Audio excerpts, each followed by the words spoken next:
ஈஷாவுக்கு எதிராக அவதூறு, காமராஜை கைது செய்ய வேண்டும், இந்து மகாசபா கோரிக்கை.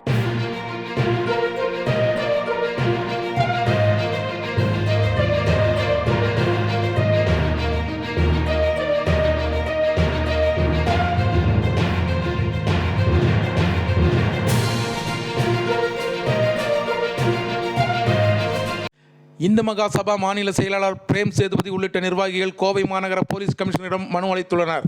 தொடர்ந்து பிரேம் சேதுபதி செய்தியாளர்களிடம் கூறும்போது, ஈஷா குறித்து தொடர்ந்து அவதூறுகளை பரப்பி வரும், குறிப்பாக இந்து மத தர்மங்கள் குறித்து அவதூறு பரப்பி வரும் கோவையைச் சேர்ந்த பேராசிரியர் காமராஜை உடனடியாக நடவடிக்கை எடுத்து கைது செய்ய வேண்டும் என கூறினார்.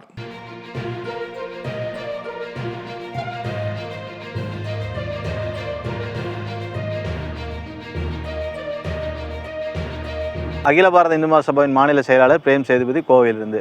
இன்றைய தினம் பார்த்தீங்கன்னா கோவை மாநகர காவல்துறை ஆணையரிடம் ஒரு மனு வந்து அளிக்கப்படும். இது எதற்குறிச்சுன்னு பார்த்தோம்னா, ஈசா மையத்தை குறித்தும் சத்குரு ஜக்கி வாசுதேவ் குறித்தும் பேராசிரியர் காமராஜ் என்கின்றவரும் மற்றும் நாத்திக அமைப்புகளும் பெரியாரிஸ்டுகளும் சேர்ந்து ஒரு அவதூறு பரப்பிட்டு வராங்க. அது செய்தியாளர்கள் சந்திப்பாகட்டும், இல்லை வாட்ஸ்அப், யூடியூப் போன்ற வலைதளங்களில் மிகவும் கொச்சைப்படுத்தும் வகையில் இந்த சிவபெருமானுடைய வழிபாடையும் அங்கே இருக்கக்கூடிய ஈசாவில் நடக்கக்கூடிய சடங்குகளையும் கொச்சைப்படுத்திட்டு வராங்க. இது வந்து அகில பாரத இந்து மகாசபா சார்பாக நாங்கள் இதை வன்மையாக கண்டிக்கிறோம். இதில் குறிப்பாக நாம் ஒரு விஷயத்தை பார்க்கணும். இந்த காமராஜ் என்கிறவர் பார்த்திங்கன்னா தன்னுடைய தனிப்பட்ட பகைக்காக ஒட்டுமொத்த ஈசாவையும் இழிவுபடுத்திட்டு வராங்க. தன்னுடைய இரு பெண்களான கீதா மற்றும் லதா அங்கே 10 வருடத்திற்கு முன்பாக அங்கே சென்று ஈசாவை தன்னை வந்து முழுமதமாக அர்ப்பணித்து கொண்டு விட்டார்கள். எது? அந்த ஈசா மையத்திற்காகவும் இந்த சிவனுடைய ஆசீர்வாதம் பெறுவதற்காகவும். ஆனால் இவர் என்ன சொல்கிறார், அங்கே வந்து மயக்கம் செஞ்சு அங்கே இருக்கக்கூடிய போதை வஸ்துகளை பயன்படுத்தி தான் இந்த 2 பெண்களையும் வந்து கட்டுப்படுத்தி வச்சுருக்காங்கன்னு சொல்லி ஆட்குறவு மனவெல்லாம் வந்து போட்டாங்க. ஆனால் போட்டதுலேயும் பார்த்தீங்கன்னா அங்கே இருக்கக்கூடிய சுப்ரீம் கோர்ட்டே சொல்லிடுச்சு, உங்கள் பெண்கள் வந்து விருப்பப்படி தான் தங்கியிருக்காங்க. அவங்கள வந்து விசாரிக்கும் போது அவங்களும் சொல்லிட்டாங்க, எங்களுடைய விருப்பப்படி தான் நாங்கள் அங்கே தங்கிட்டு இருக்கோம், எங்கள் நல்ல ஆரோக்கியத்திட்டு இருக்கோம், நல்ல உணவு வழங்கப்படுது, எங்களை யாரும் கட்டாயப்படுத்தவில்லை அப்படின்னு தெளிவாக சொல்லிட்டாங்க. ஆனால் அதை பொருட்படுத்தாத இந்த காமராசர் மற்றும் சத்யஜோதி என்கின்ற 2 நபரும் நாத்திக அமைப்புகளுடன் சேர்ந்து, பெரியாரிஸ்ட் அமைப்புகளுடன் சேர்ந்து ஈசாவை மட்டுமே தான் வந்து அவங்க குறிவைத்து தாக்குதல் நடத்துகிறாங்க. ஈசா மையம் பார்த்திங்கன்னா கோவை மாவட்டத்தில் ஒரு மிகப்பெரிய ஆன்மீக அமைப்பாக செயல்படுது. குறிப்பாக இந்தியாவில் மட்டுமில்ல உலகளவிலிருந்து அதுக்குண்டான பக்தர்கள் இருக்காங்க. இது மிகப்பெரிய ஆன்மீக செலவாகவும் இருக்கிறது. இன்றைக்கி சிவராத்திரி அன்றைக்கி பார்த்திங்கன்னா இந்த காமராஜ் என்ன சொல்கிறாரு, ஒளி வலைதளங்களில் சிவனை வந்து கொச்சைப்படுத்தும் போது அங்கே இருக்கக்கூடிய ஆடல் பாடல் நிகழ்ச்சிகளை வந்து கொச்சைப்படுத்துகிறாங்க. இங்கே வரக்கூடிய மக்களுக்கு வந்து மது கொடுப்பதாகவும் கஞ்சா கலந்த தேநீரை கொடுப்பதாகவும் சொல்கிறாங்க. இதெல்லாம் வந்து வன்மையாக கண்டிக்கக்கூடியது. இது வந்து இங்கே இருக்கக்கூடிய காவல்துறையினருக்கு தெரியாதா? அது போன்ற சம்பவங்கள் வந்து ஈடுபட முடியுமா?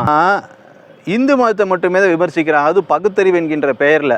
மற்ற மதத்தை வந்து அவங்க கேள்வி கேட்குறதே கிடையாது. இங்கே சிவராத்திரி அன்றைக்கி நாங்கள் சிவனை பற்றி பாடல்கள் பாட்டு சிவனை நிந்தித்து சிவனை மட்டுமே வணங்கி நாம் அந்த பண்டிகையை கொண்டாடுறோம். ஆனால் இவங்க என்ன சொல்கிறாங்க, சிவனுடைய நடனத்தை கொச்சைப்படுத்துகிறாங்க. இது என்ன விதமான ஒரு பண்பாடு பகுத்தறிவுன்னு தெரியல. உடனடியாக இந்த காவல்துறையினர் அவர் மீது வழக்கு பதிவு செய்து இது போன்ற நிகழ்வுகள் நடைபெறாத வண்ணம் கடுமையான நடவடிக்கை எடுக்க வேண்டும். இன்றைக்கி பார்த்தோம்னா நம்ம மற்ற மதத்தை எதையாவது நம்ம அங்கே இருக்கக்கூடிய சடங்குகளை நம்ம விமர்சித்தா உடனடியாக நம்ம மீது குண்டர் சட்டம் பாயும். ஆனால் இன்றைக்கி தினமும் வலைதளங்களை விமர்சித்தே வராங்க. ஆனால் அதற்கு இந்த தருணத்தில் அகில பாரத இந்து மகாசபா சார்பாக இன்னொரு கோரிக்கையும் வைக்கிறோம். குறிப்பாக இக்கரை போலாம்பட்டி ஊராட்சிக்கு உட்பட்ட இடத்துல ஒரு மின்மயான எரிப்பு கூடம் உள்ளது. அங்கே பார்த்தீங்கன்னா அந்த மக்களின் கோரிக்கைக்கு ஏற்பதான் இந்த மின்மயானமே கொண்டு வரப்பட்டு அது ஈசா யோகா மையத்தின் கட்டுப்பாட்டு கீழ் கொண்டு வரப்பட்டுள்ளது. இங்கே இவங்க என்ன பண்ணுறாங்க, காமராசர் மற்றும் இந்த நாத்திக அமைப்புகள் ஒன்றாக சேர்ந்து இங்கே மக்களிடையே குழப்பத்தை உருவாக்குறாங்க. இது வந்து இல்லீகல் ஆக்டிவிட்டிஸ் நடைபெறக்கூடிய இடமா இருக்குது.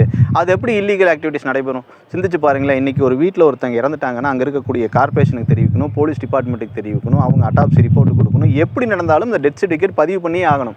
அப்படி இருக்கக்கூடிய பட்சத்தில் இவங்க தன்னிச்சையாக மத மோதல்களையும் சாதிய மோதல்களையும் உருவாக்குவதில் இங்கே வந்து இந்த சமயத்தினருக்கு தான் எரிக்கிறாங்க, இங்கே வந்து இவங்களெல்லாம் வந்து கொண்டு போகிறதில்ல அப்படிங்கிற ஒரு இவங்களா ஒரு கற்பனை கதையை உருவாக்கி அங்கே மத மோதல்களை தூண்டும் விதத்தில் இவங்க செயல்பட்டுருக்காங்க.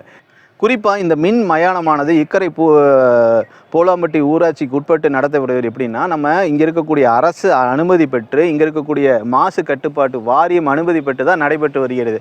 அப்படி இருக்கும் பட்சத்தில் இவர்கள் கற்பனை கதையை வந்து ஈசா மேலே புனைவாக பின்னப்படுது.